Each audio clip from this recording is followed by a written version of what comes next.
Assalamualaikum warahmatullahi wabarakatuh. Perkenalkan, di sini saya David Permadi dengan NIM 162024 Perkenalkan, nama saya Jonathan Rizky, NIM 162024 Di sini saya akan mempresentasikan PowerPoint yang telah kami buat dari makalah laporan perancangan perangkat lunak. Latar belakang. Perkembangan teknologi informasi menurut inovasi dalam pengelolaan bisnis, termasuk di bidang pertanian dan perkebunan. Penjualan bibit kelapa sawit yang masih dilakukan secara konvensional memiliki keterbatasan, seperti jangkauan pasar yang terbatas, pengolahan data yang kurang efektif, serta dokumentasi transaksi yang belum sistematis. Melalui perancangan perangkat lunak berbasis web, proses penjualan dapat dilakukan secara lebih efektif, efisien, dan terstruktur. Website ini memungkinkan penyediaan informasi produk, pemesanan online, pengolahan data transaksi, serta memperluas jangkauan pemasaran. Rumusan masalah 1. Bagaimana meningkatkan proses penjualan dan manajemen stok bibit kelapa sawit yang masih dilakukan secara konvensional agar lebih efektif dan efisien. 2. Bagaimana perancangan sistem penjualan bibit kelapa sawit berbasis web yang mampu menyajikan informasi penjualan dan stok secara akurat dan tepat waktu. 3. Bagaimana sistem berbasis web dapat mengurangi kesalahan pencatatan data penjualan, stok, dan pesanan. 4. Bagaimana sistem penjualan berbasis web dapat mempermudah pengolahan pesanan dan meningkatkan pelayanan kepada pembeli. 5. Bagaimana penerapan konsep rekayasa perangkat lunak (RPL) dalam perancangan sistem agar sesuai dengan kebutuhan pengguna. Tujuan 1. Meneliti permasalahan pengolahan penjualan dan stok bibit kelapa sawit guna membantu manajemen dalam memantau dan menganalisis kinerja penjualan melalui perancangan sistem penjualan berbasis web. 2. Perancangan website penjualan bibit kelapa sawit yang mampu meningkatkan efektivitas penjualan, manajemen stok, serta pemenuhan pesanan secara akurat dan efisien. 3. Meningkatkan efisiensi dan kinerja pengolahan penjualan dan stok melalui penerapan sistem informasi berbasis web yang terintegrasi untuk memastikan kelancaran operasional dan keakuratan data. Manfaat bagi penjual: memudahkan pengelolaan stok dan transaksi secara real time sehingga lebih akurat dan efisien. Yang kedua, memperluas jangkauan penjualan melalui akses online tanpa batas wilayah. Yang ketiga, mengurangi kesalahan pencatatan data produk, harga, dan transaksi. Yang keempat, membantu analis data penjualan untuk pengambilan keputusan bisnis. Yang kelima, penghemat biaya operasional melalui sistem digital dan pemasaran online. Yang kedua, manfaat bagi pembeli. Yang pertama, kemudahan melakukan pembelian bibit secara online kapan saja dan di mana saja. Yang kedua, akses informasi lengkap mengenai jenis, spesifikasi, dan harga bibit kelapa sawit. Yang ketiga, transaksi lebih aman dan sistem pembayaran digital. Yang terakhir, yang kelima, tersedianya ulasan dan rekomendasi dari pembeli lain. Yang ketiga, manfaat bagi mahasiswa atau pengembang. Yang pertama, menambah pengalaman praktis dalam pengembangan website dan sistem informasi. Yang kedua, memahami penerapan teknologi informasi dalam bisnis pertanian. Yang ketiga, melatih kemampuan analis, pemecahan masalah, dan kerja tim. Yang terakhir, meningkatkan pemahaman tentang dampak teknologi dan etika dalam dunia pertanian. Lanjut ke metode penelitian. Penelitian ini menggunakan metode deskriptif untuk menggambarkan hasil nyata proses penjualan dan pengelolaan stok bibit sawit secara aktual dan realistis. Pengumpulan data dilakukan melalui observasi dan wawancara dengan pemilik usaha guna memperoleh data yang valid dan akurat. Metode pengembangan perangkat lunak yang digunakan adalah model prototype yang dilakukan secara bertahap dan berulang melalui pengumpulan kebutuhan, pembuatan, serta perbaikan mock-up sistem. Perancangan sistem dilakukan menggunakan teknologi web dan dimodelkan dengan UML, use case, kelas diagram, dan squash diagram, serta ERD untuk perancangan basis data. Selanjutnya, untuk landasan teori, rekayasa perangkat lunak atau RPL. Rekayasa perangkat lunak ini merupakan disiplin ilmu yang mempelajari proses pengembangan perangkat lunak secara sistematis dan terstruktur. RPL mencakup tahapan analis, kebutuhan perancangan, implementasi, pengujian, hingga pemeliharaan sistem agar perangkat lunak yang dihasilkan berkualitas dan sesuai dengan kebutuhan pengguna. Konsep dasar rekayasa perangkat lunak. Perangkat lunak tidak hanya berupa program, tetapi juga meliputi dokumentasi, prosedur penggunaan, serta konfigurasi sistem. Pengembangan perangkat lunak dilakukan secara profesional untuk mendukung kegiatan bisnis dan organisasi dengan memperhatikan kualitas, keandalan, keamanan, dan kemudahan penggunaan. Ruang lingkup rekayasa perangkat lunak RPL berkaitan dengan berbagai disiplin ilmu seperti manajemen dan bisnis, matematika dan statistika, manajemen proyek dan kualitas, ergonomi dan rekayasa sistem. RPL berfokus pada penerapan teori ke dalam solusi nyata. Permasalahan rekayasa perangkat lunak. 1. Ruang lingkup proyek yang besar dan kompleks. 2. Keterbatasan biaya, waktu, dan kualitas. 3. Konsistensi hasil pengembangan. 4. Pemenuhan kebutuhan dan kepuasan pengguna. Proses pemecahan masalah RPL. 1. Memahami dan mendefinisikan masalah. 2. Merencanakan solusi. 3. Merancang dan menerapkan solusi.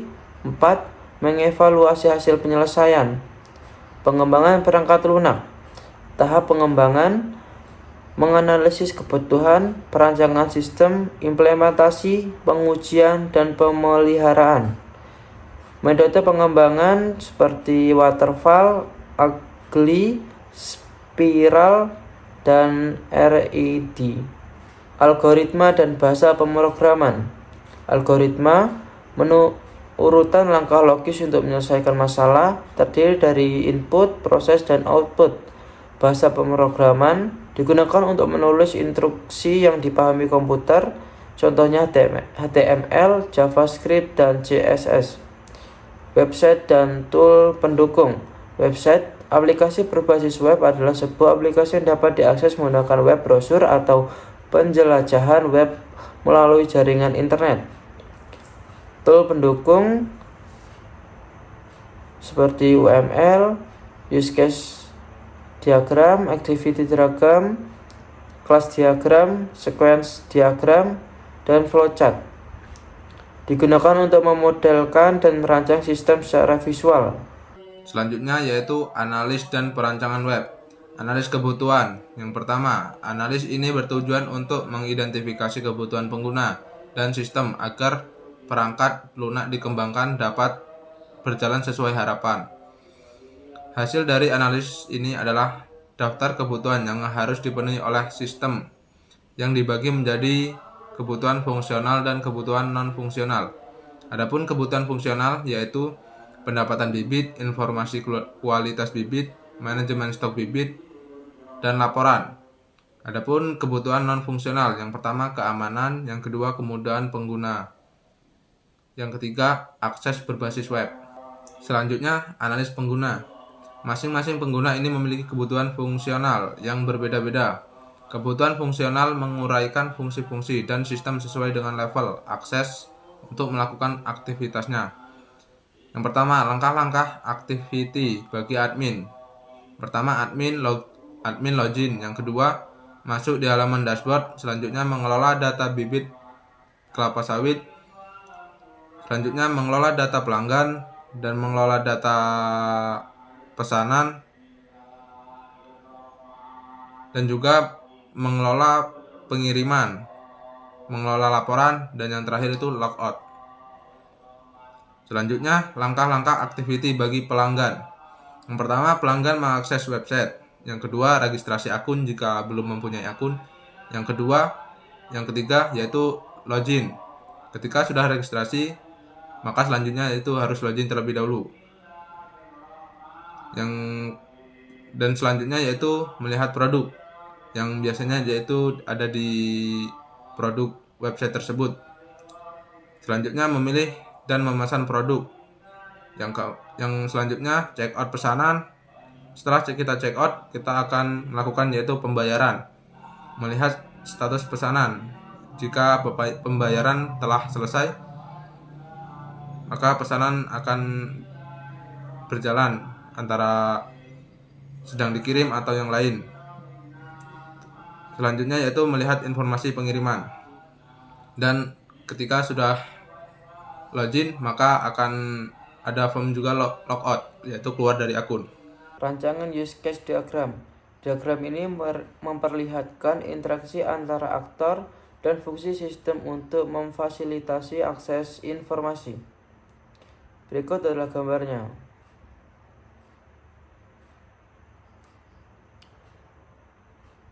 Selanjutnya, perancangan activity diagram.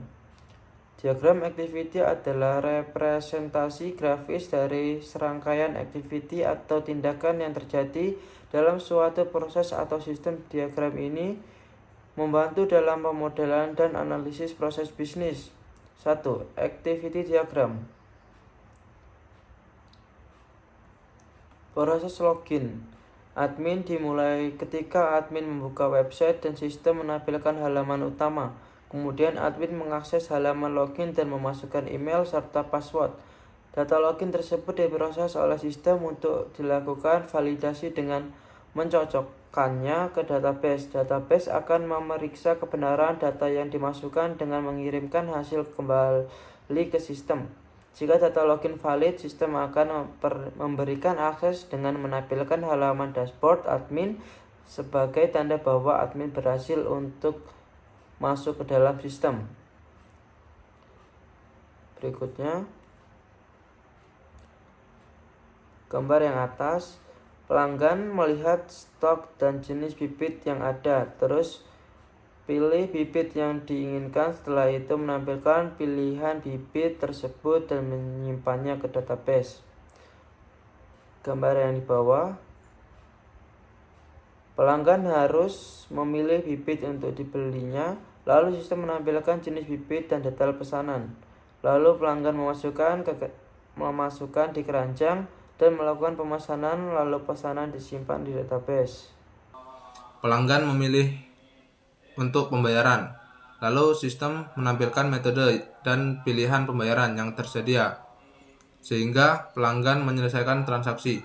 Setelah itu, sistem melakukan validasi, menyimpan data transaksi ke dalam database, dan di akhir dengan tampilan konfirmasi pembayaran berhasil melakukan pembayaran. Selanjutnya, sistem berfungsi menampilkan bukti transaksi tersebut secara virtual, lalu pelanggan menerima nota sebagai tanda bukti pembayaran. Selanjutnya yaitu sistem menampilkan bukti transaksi pengiriman barang, di mana pelanggan dapat melihat status pengiriman dan mengajukan pengembalian barang. Kemudian sistem melakukan validasi data pengiriman dan menampilkan informasi tersebut, serta menyimpan data pengiriman ke database. Setelah itu, pelanggan menerima nota sebagai tanda bukti pembayaran. Selanjutnya, pelanggan sudah menerima bibit yang dikirim, lalu dia mengirim bukti bahwa bibit sudah diterima. Setelah itu, sistem menampilkan bukti barang yang telah sampai dan dikonfirmasi pada penerima barang, sehingga pengiriman berhasil. Data pengiriman kemudian disimpan ke dalam database sebagai dokumentasi. Proses ini memastikan validasi dan pencatatan pengiriman bibit secara sistematis dan terorganisir. Yang terakhir yaitu pelanggan memulai dengan melakukan logout karena pesanan sudah selesai. Kemudian sistem menampilkan opsi logout dan melakukan validasi terhadap permintaan logout tersebut. Jika validasi berhasil, maka pelanggan dianggap telah berhasil logout dari akun tersebut dan sistem menyimpan data validasi ke dalam database. Proses ini memastikan bahwa logout pelanggan tercatat dengan baik dan logout dapat dilakukan secara aman dan terverifikasi. Activity admin. Di gambar ini, admin membuka website dan halaman login, lalu memasukkan email dan password. Sistem kemudian akan memvalidasi data yang dimasukkan dengan database yang menyimpan data validasi login. Jika validasi berhasil, sistem akan menampilkan halaman dashboard kepada admin. Jika gagal, akan kembali ke halaman login. Untuk gambar yang di atas, di halaman dashboard, admin dapat melihat dan mengisi stok, di mana permintaan tersebut akan diteruskan ke sistem yang menampilkan stok bibit atau hasil edit yang telah dilakukan. Setelah itu, sistem akan menyimpan perubahan stok barang terbaru ke dalam database, sehingga data stok selalu diperbarui dan dapat diakses kembali oleh admin. Untuk gambar yang di bawah, admin melakukan konfirmasi dan melihat pembelian yang kemudian ditampilkan oleh sistem kepada admin dalam bentuk data pembelian dan konfirmasi pembelian. Selanjutnya, sistem menyimpan data pembelian pelanggan ke dalam database sehingga data tersebut tercatat dan terorganisir dengan baik untuk kebutuhan pengelola. Gambar selanjutnya, admin bertugas untuk mencetak struk pelanggan, kemudian sistem menampilkan struk pembelian tersebut. Selanjutnya, database berperan menyimpan informasi biaya pembelian atau struk tersebut secara permanen. Gambar yang di bawah, admin melihat data bibit yang kemudian direspon oleh sistem dengan menampilkan jumlah bibit serta admin menambah bibit baru. Sistem akan memproses untuk menampilkan jumlah bibit yang terbaru sehingga memerintahkan database untuk menyimpan data bibit. Baiklah, selanjutnya yaitu admin melihat data pelanggan yang memicu sistem untuk menampilkan jumlah pelanggan. Kemudian dilanjutkan dengan aktivitas admin mengedit atau menghapus data pelanggan yang membuat sistem menampilkan hasil pembaruan tersebut, sehingga akhirnya database menyimpan data pelanggan yang telah diperbarui. Selanjutnya yaitu admin memilih untuk melihat laporan secara umum, melihat pengeluaran atau melihat pemasukan, yaitu kemudian direspon oleh sistem dengan menampilkan data laporan yang relevan sesuai permintaan tersebut. Seluruh aktivitas laporan ini diakhiri dengan mekanisme database yang menyimpan semua hasil laporan. Yang terakhir, bagian diagram activity, yaitu admin melakukan tindakan logout dari akun yang kemudian direspon oleh sistem dengan menampilkan halaman logout. Selanjutnya yaitu admin mengonfirmasi tindakan tersebut sehingga sistem melakukan proses validasi untuk memastikan permintaan keluar aman dan sesuai. Setelah validasi berhasil, database akan menyimpan data validasi logout tersebut untuk mencatat berakhirnya sesi, dan alur ditutup dengan sistem yang menyatakan bahwa admin telah berhasil logout dari website.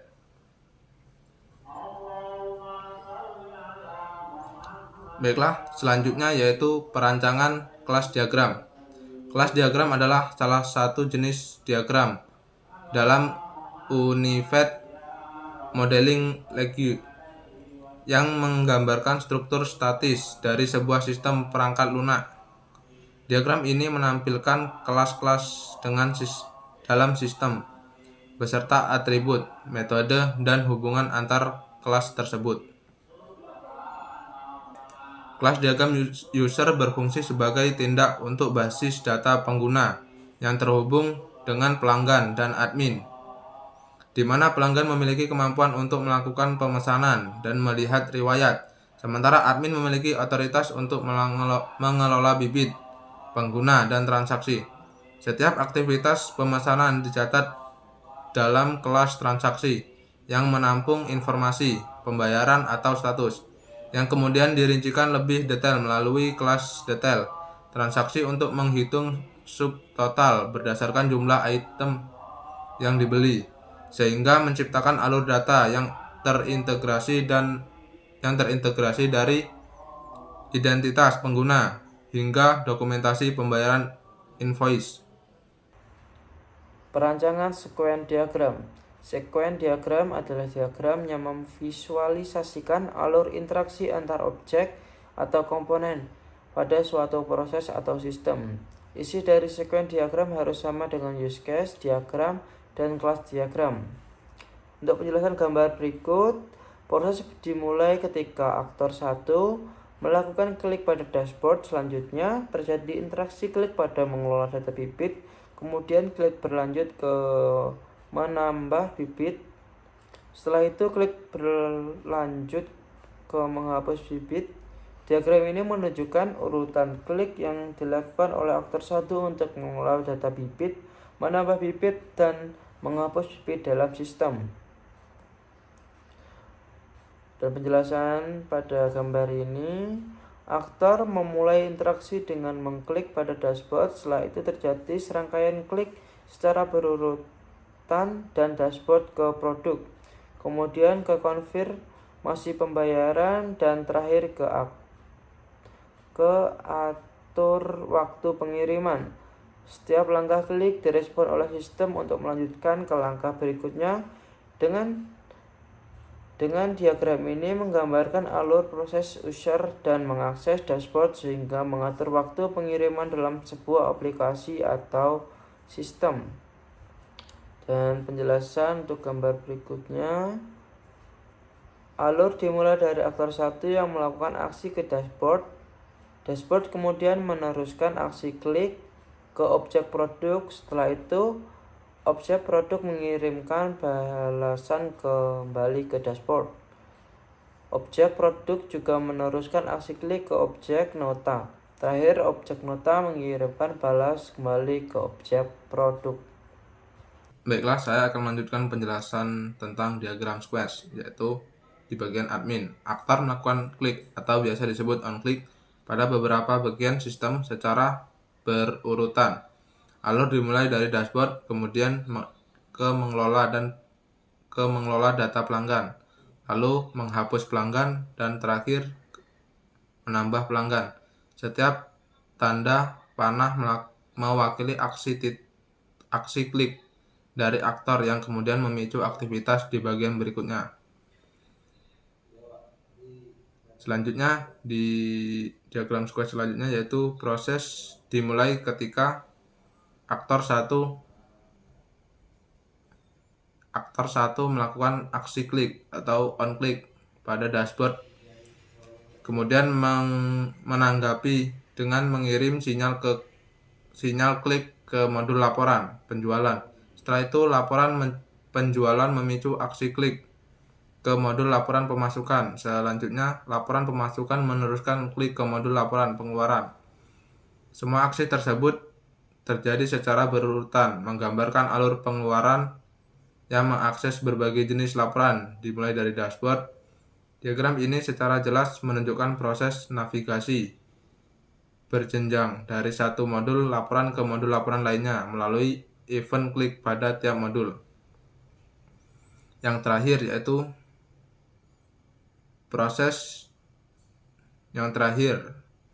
pembahasan diagram squares. Proses dimulai dari aktor 1 yang menekan tombol on click di dashboard. Setelah itu terjadi interaksi berurutan dari dashboard ke pengaturan, kemudian ke logout, dan terakhir menuju halaman website, masing-masing dengan aksi on click.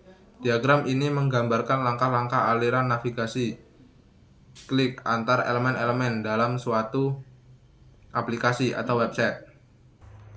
Berikut adalah codingan untuk halaman login dan registrasi. Di sini adalah coding untuk bagian HTML.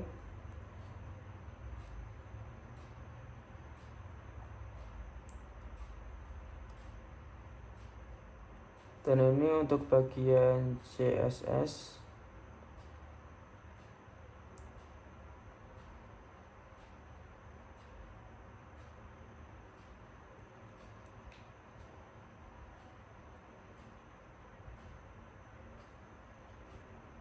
Dan ini codingan untuk bagian JavaScript.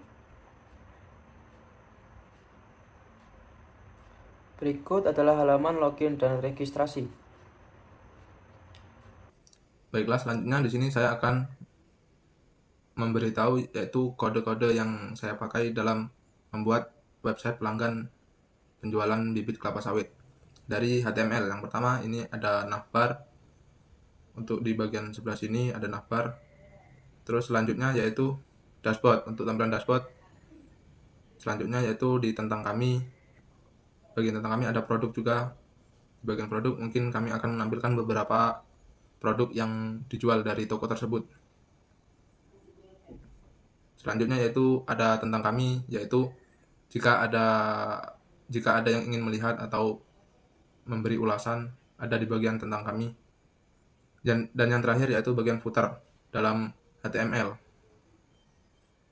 Dan diakhiri dengan kode yaitu yang mengkoneksikan antara HTML dan JavaScript. Selanjutnya yaitu di bagian CSS, ada CSS bagian navbar.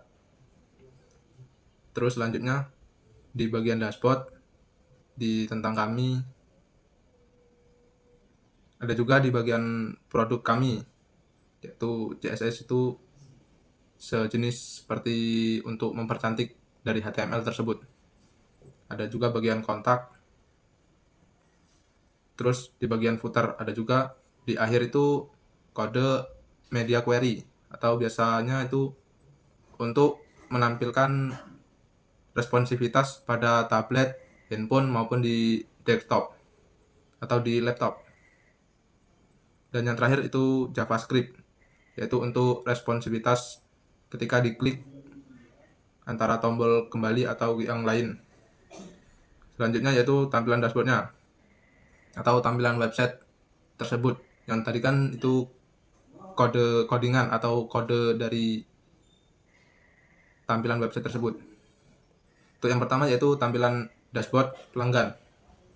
Di sini ada tulisan sedikit yaitu bibit berkualitas dan unggul. Ada juga tombol belinya. Di bagian navigasi itu ada home, tentang kami, produk, dan kontak. Ada juga itu untuk searching atau untuk mencari produk kami. Di bagian kiri ada logo dan nama toko. Selanjutnya di bagian tentang kami, yaitu ada sedikit penjelasan kenapa memilih bibit kami atau kenapa ingin memilih atau membeli di kami. Selanjutnya yaitu ada juga produk kami. Mungkin ada beberapa produk yang kami jual atau dari tokonya dijual. Bisa dilihat itu mungkin dari harga, nama, dan lain sebagainya. Selanjutnya yaitu di bagian tentang kami. Di tentang kami dapat mengirim pesan atau email. Ada juga lokasi yang diberikan dari toko tersebut, yaitu alamat tokonya. Dan yang terakhir yaitu dashboard admin, yang menjelaskan beberapa pengeluaran, pemasukan, ataupun customer yang telah resign dari akun tersebut atau keluar dari PT tersebut. Yang terakhir yaitu logout atau keluar dari akun. Logout ini ada validasinya juga. Ketika kita diklik itu antara tombol ya atau tidak. Ketika kita ya, maka akan keluar dari website tersebut atau tidak dapat mengakses apapun lagi. Ketika ingin mengakses lagi, kita harus login lagi. Kesimpulan, penjualan bibit kelapa sawit berbasis web mampu menjadi solusi yang efektif dalam mengatasi permasalahan penjualan dan pengolahan stok yang sebelumnya dilakukan secara konvensional. Sistem ini mengintegrasikan pendataan bibit, manajemen stok, transaksi penjualan, dan laporan secara komputerasi sehingga meningkatkan keakuratan data dan efisiensi kerja. Penggunaan pemodelan UML seperti use case diagram, activity diagram, class diagram, dan sequence diagram membantu menggambarkan alur proses dan struktur sistem secara jelas sehingga mempermudahkan pengembangan dan pemeliharaan sistem. Website ini memberikan kemudahan bagi pelanggan dalam memperoleh informasi, melakukan pemesanan, pembayaran, dan memantau status pesanan secara online. Sementara itu, admin dapat mengolah data dan laporan penjualan dengan lebih efektif dan real time. Dan Dengan demikian, sistem ini diharapkan dapat meningkatkan kualitas pelayanan, memperluas jangkauan pemesanan, serta mendukung pengambilan keputusan yang lebih baik. Sekian presentasi dari kelompok kami.